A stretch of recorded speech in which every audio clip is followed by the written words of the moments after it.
Assalamualaikum warahmatullahi wabarakatuh. Kami dari kelompok 9 akan mempresentasikan tentang pemikiran pembelajaran Ki Hajar Dewantara dan implikasinya terhadap praktek pembelajaran. Sebelum masuk ke materi, izinkan saya memperkenalkan anggota kelompok saya yang beranggotakan saya sendiri, yaitu Dewi Ayulandari dengan NIM T20198052. Yang kedua yaitu Feby Setianingsih dengan NIM 21210808021. Yang terakhir yaitu Ali Imron dengan NIM 21210108023. Subbab yang pertama yaitu biografi Ki Hajar Dewantara, yang mana Ki Hajar Dewantara terlahir dengan nama Raden Mas Suwardi Suryaningrat. Beliau lahir pada Kamis Legi 2 Mei 1889 di Yogyakarta. Ia berasal dari lingkungan keraton, tepatnya Pura Pakualaman, Yogyakarta. Ayahnya bernama Kanjeng Pangeran Haryo Suryaningrat dan ibundanya bernama Raden Ayu Sandiah. Ki Hajar Dewantara bersekolah di ELS, Sekolah Dasar Belanda. Setelah lulus dari ELS,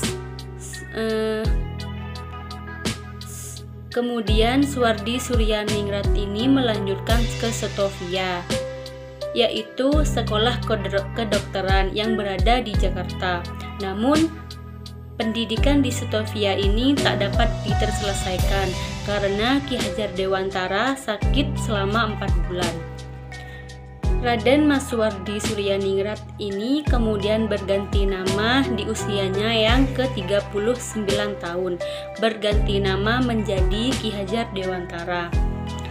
Setelah berganti nama dengan Ki Hajar Dewantara, dapat leluasa bergaul dengan rakyat kebanyakan, sehingga dengan demikian perjuangannya menjadi lebih mudah diterima oleh rakyat di masa itu. Ki Hajar Dewantara meninggal dunia pada tanggal 26 April 1959 di rumahnya Mujamuju, Yogyakarta.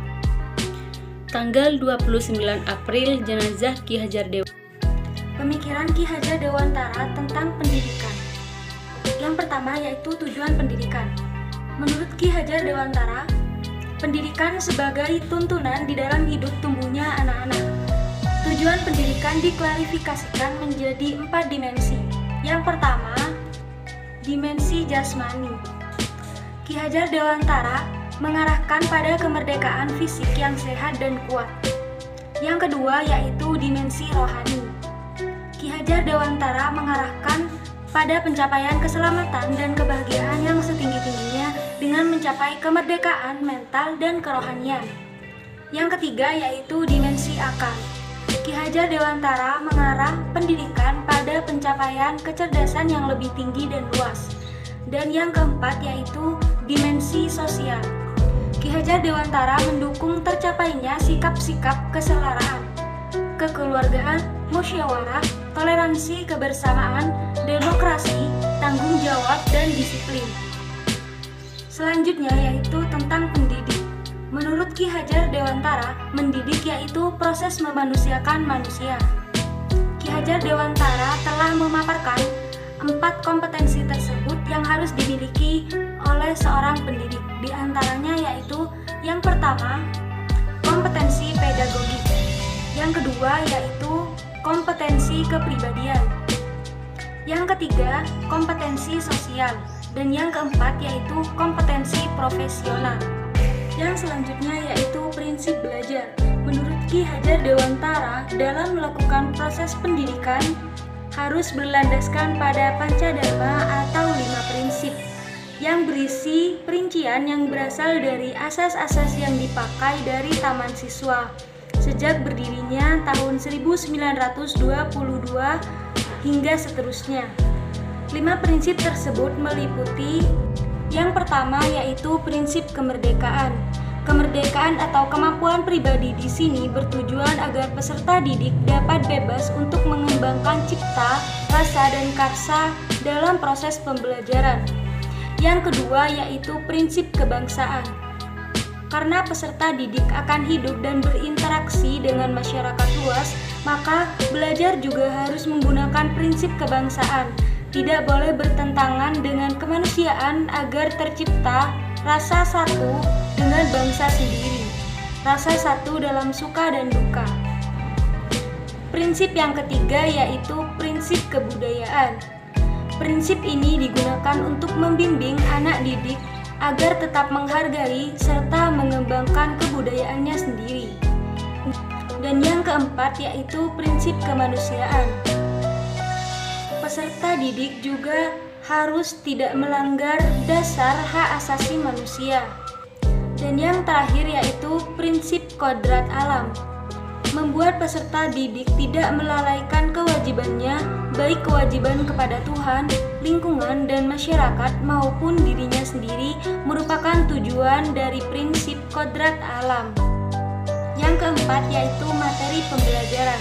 Ki Hajar Dewantara lebih mengutamakan materi pembelajaran pada materi pendidikan budi pekerti. Yang pertama yaitu Taman Indira atau Taman Anak untuk usia 5-8 tahun. Yang kedua yaitu Taman Muda, yaitu untuk usia 9-12 tahun.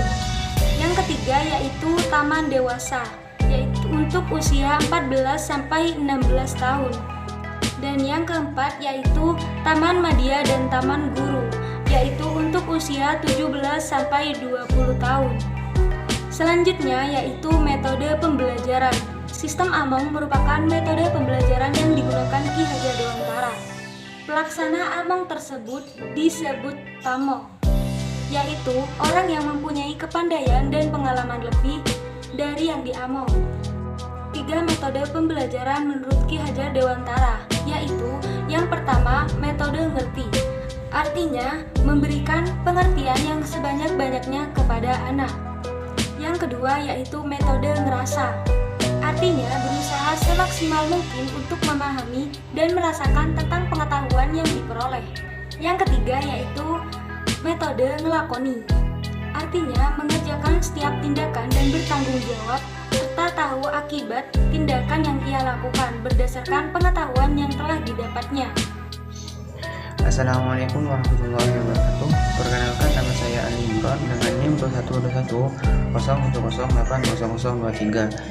Di sini saya akan memaparkan materi tentang relevansi teori pembelajaran Ki Hajar Dewantara dengan pembelajaran biologi.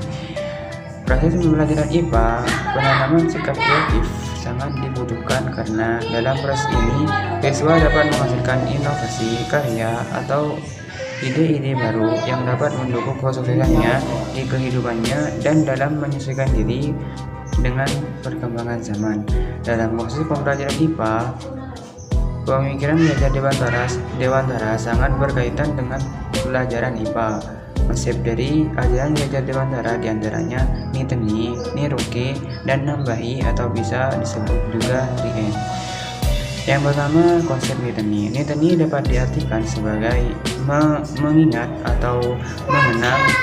Niteni adalah menandai dengan menggunakan seluruh panca indera. Konsep Niroke.